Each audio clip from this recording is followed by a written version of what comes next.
file setup and company settings. Carol is now ready to add more detail and customise the setup for Zippy Electrical and Data Services. She will commence with the gear icon in the top right corner of the screen to access the settings from the Your Company menu. As we go down each column, we will further see how Carol tailors the requirements for her client. So let's take a look at accounts and settings. And again, from the left-hand side navigation bar, we just go down the line and process each one individually. So let's have a look at the company settings. If there's anything that we need to change or amend, all we need to do is click into this column and it will show the field we need to change or edit. So let's complete this. Now, I'm just going to cancel that for a moment, and you can see that the company name is Zippy Electrical and Data Services Proprietary Limited. If it was a trust, what you would do is you would just add it in the legal name. So I'm unselecting that, and you can save the trust in a different legal name. The ABN, let's just say our ABN number is, and let's click Save. We have a logo that we can add, so just click on the logo, click on the plus icon, and click on the plus logo, and choose the logo where you have it set up in your desktop. And you can see you can add more than one logo. Click Save, and you can see that the logo has now been saved. Let's just remember, every time that you do go into a particular field, you need to click Save, otherwise it won't save. Now, as we go down the list, we can see that the company type, that's correct. Company email, now we've actually made sure that the company email is the same as the customer-facing email. So you could possibly have two different email accounts here. This is the email where QuickBooks will contact you. And then if I unselect this, this will be the email, because you could have a generic, accounts at Zippy Electrical Services, etc., etc. So you can have a different company email that is shown on the sales forms. But for this particular case, we're just going to say that it's the same as the company email. This is where the company phone number is and the website. If you have to edit anything, please go in and edit and then click Save. The company address, we've actually entered that in. As you can see, we click Save. Now, if you have, again, the customer-facing address, so you may have a different address that you want to show, just go in and change that, and a legal address as well. You may possibly have a different legal address. Back to our left-hand side navigation, and we have billing and subscription. And if you recall, when we set up this file, the client actually is in charge of paying his own QuickBooks Online subscription. He can, however, downgrade his plan. He can choose his plan for his payroll, and he can actually set up QuickBooks Time as well. He can at any time decide that he would like the firm to pay for the subscription, and he can transfer the payment of the QuickBooks Online subscription directly to the firm. Let's click Sales, and this is where you start to customize the custom forms that go out to your clients. So you can see that we've already done the logo. That's the custom form styles here, which we'll go through in a moment. So let's go back to the cogs wheel, accounts and settings, and you can see why I leave that one for last, because I don't like to pop out then pop back in again into the particular sales area. Let's open this up, shall we? Now, the preferred invoice terms for this particular client is 7 days. There is not 7 days on our choice to choose, so we're just going to quickly add 7 days here. So all we need to do is type 7 days. Now, this is where you tailor it. So if I put 10 days in this spot and it was 7 days, this is where it's going to go wrong. You can see you've got other choices as well for the particular preferred terms for the invoices. And I'm going to click save. So every invoice that we send out now for this particular client will have 7 days. The preferred delivery method, I normally leave it at none, but you can see you can send later or print later. Shipping. Now, do you have shipping fields that you need to show on your particular invoices? If you do, you just select shipping. Now, custom fields. This is where I do want to show you, as it does actually move out of this section. So I'm actually going to right click and open link in new window. So what will actually happen here is the custom fields. As you can see, we're going to customize some of the fields in the sales forms. So this is sales receipt, quote, invoices. And in this particular case, we might have salesperson. This will actually show on the invoice. Click save. And as we go along in the training modules, you'll see that we'll add a few more fields to show on the invoices when we send them out. Now you can see that the salesperson will show for a sales receipt, invoice, quote, adjustment note, refund receipt, but not a purchase order because I didn't select purchase order, okay? You can edit this at any time. Now, if I want to go back to where I was, all I need to do is just go back to the cogwheel, accounts and settings, back to sales, and here I am here. Okay. Now, custom transaction numbers, I always leave that on because I prefer to see the invoices with a customer transaction number. You can, however, turn it off and QuickBooks will automatically give you the next sequence of number, but you can change the numbers if you turn that on. Service date, if you need to see a service date in your invoice. Discount, if you want to show a discount. Deposit and tags, and let's click save. Now, products and services, this is where you do track inventory, which is only found in the QuickBooks Online Plus version. So it can be turned on. Okay, but as you can see, you're about to turn on inventory tracking, which uses the FIFO method, which is first in, first out, as its inventory costing method. Turning this on will affect your book. So if you're unsure, we recommend you talk to your tax expert. So that's great. If you have a client that's about to turn that on, it's actually letting them know, hey, you need to talk to your advisor, your accountant that's actually taking care of you, okay? So in this particular case, we will just leave that off at the moment and let's click save. Progress invoicing. This will be activated as we will be using progress invoicing later on in our transactions area. So I'm going to turn that on. And as you can see, it says to enable progress invoicing, you'll need to switch to our newest template. We'll set this template as your new default and you can customize it under the settings by selecting custom form styles, which we'll get to in a moment. And let's click update. And let's click save. So default email messages sent with the sales forms, you can tailor this to what you want to. You can, instead of dear, you can say to, full name, last name, company name, and you're tailoring which particular form.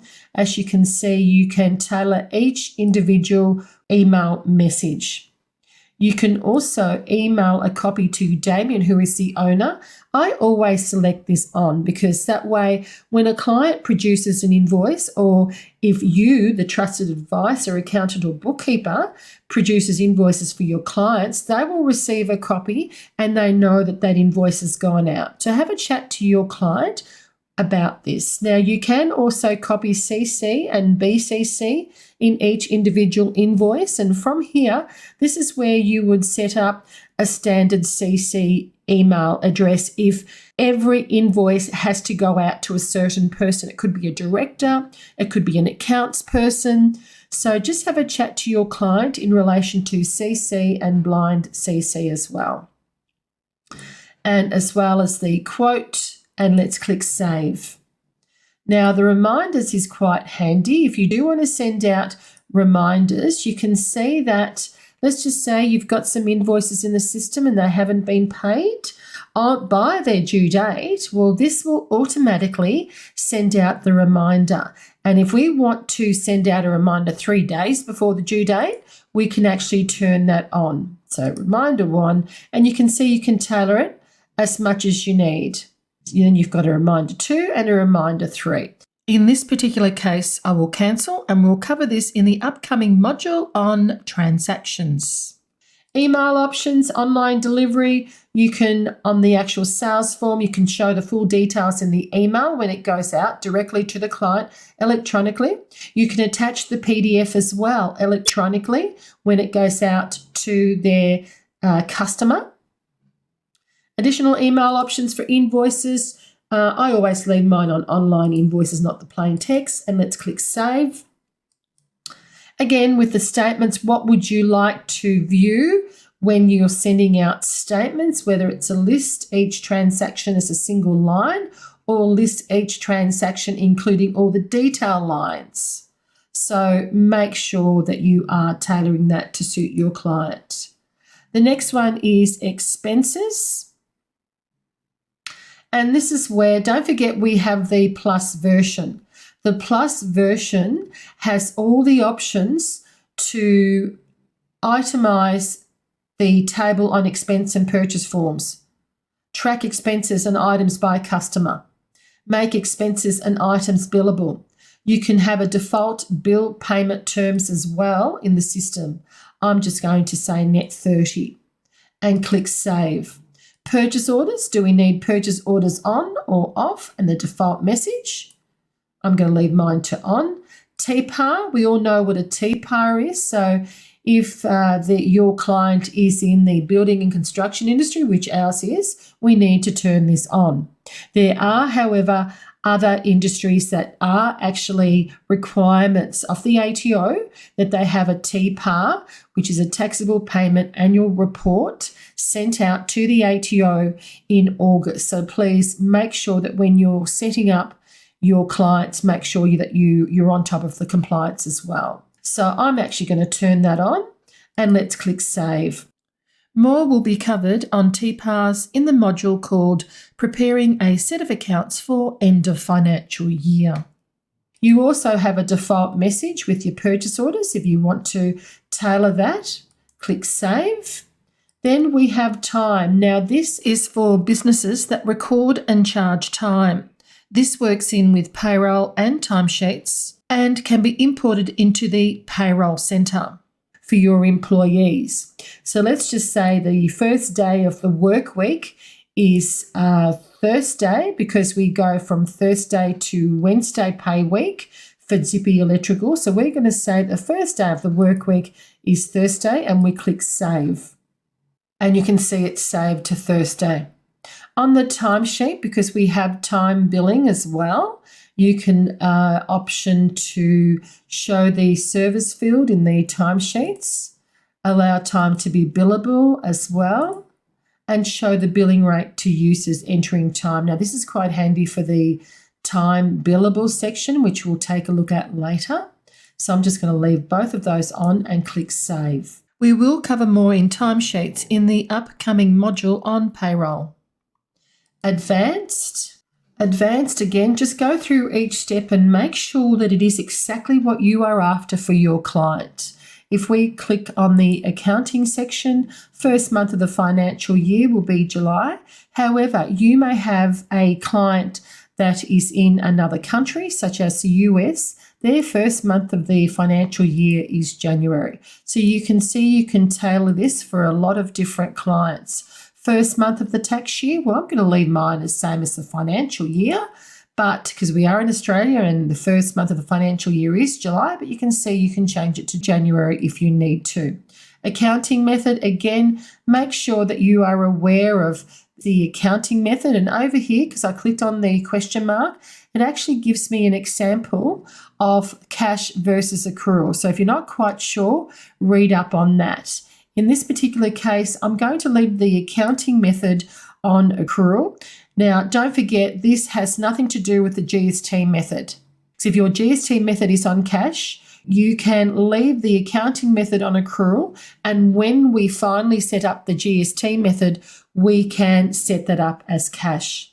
Now, we want to close the books. If you don't want to close the books, you can just unselect the button, but in my instance, I always have a closing date, and most of the time it is after we reconcile a BAS or after we reconcile at the end of each month. So that's your choice, and that's your practice compliance, what you need to do. So just remember that. Then you also have an option as to allowing the changes after viewing a warning. So what will happen is if there is a transaction and you've actually put the closing date as the 30th of the 11th, and there's a transaction in there prior to the 30th of the 11th that your client is trying to change, it will only give him a warning.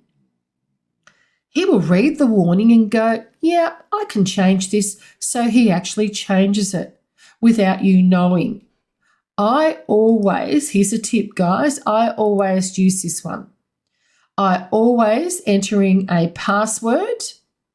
That way my client does not know what the password is, and he has to reach out to me every time he needs to change something that is before the closing date. There's a tip, everyone. Use the password, because otherwise the client will willy-nilly go changing transactions around on you and you're not quite sure. This way you have a little bit of a control. You can, however, give them the password if you want to. So in this particular case, so we can do transactions, I'm just going to deselect close the books. You have also the option of default tax rate selection. You can default the selection as exclusive, inclusive, or out of scope. Out of scope is quite handy if your client accidentally registered for GST in the GST Centre and he is not registered for GST. You can go in and change it to out of scope. So each transaction that comes up will have the out of scope of GST field on there and not the option to choose a GST. I'm actually just going to choose exclusive of tax for this particular occasion, and let's click Save. You then have a tax form, so you can choose what type of tax form it is. I'm just going to choose partnership, click Save. Do you want account numbers on your balance sheet?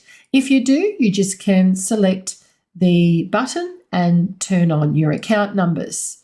Classes and locations, again, classes and locations are only found in the Plus version of QuickBooks Online.